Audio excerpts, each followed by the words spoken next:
ॿी काई बि ॻाल्हि नाहे नादर। ऐं शायदि सालार ख़ान बि नथो चाहे त असां हिते रहूं। मां त सालार जी पीउ जेतिरी इज़त कंदो आहियां। मतां शायदि ईअं हुजे, मां हिकु कुड़मीअ जी धीउ आहियां, हुनजे करे बि मतां न सहंदो हुजे। छा कुड़मी? छा कुड़मी इंसान न आहे? कुड़मी असां खां वधीक मोतबर आहिनि। असां उन्हनि जी कमाई ते त हलूं था।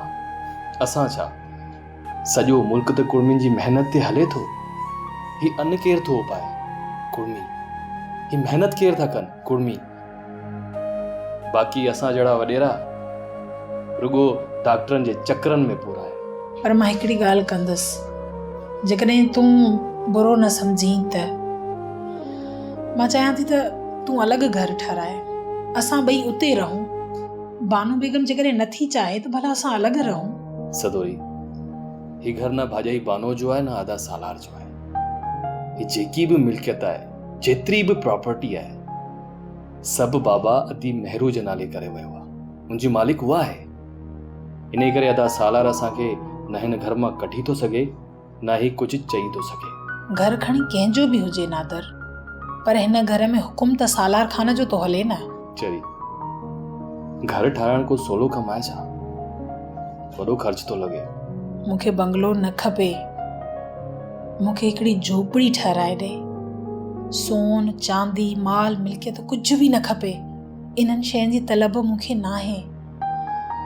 तुंहिंजी हिकिड़ी मुर्क मुंहिंजे लाइ सभु कुझु आहे, सोन चांदीअ खां वधीक अहमियत रखे थी।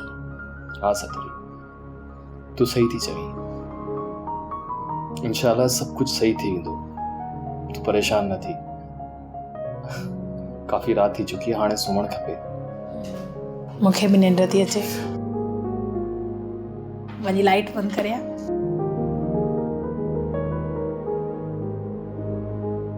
मां चाहियां थो त न्याणी जी अमानत न्याणीअ ताईं पहुचायां। साईं, तव्हांजे जज़्बनि जो असांखे अहसासु आहे। साईं, असां मजबूर आहियूं। जेके तव्हां इन्हनि हालतनि में वेंदो त मारिजी वेंदो।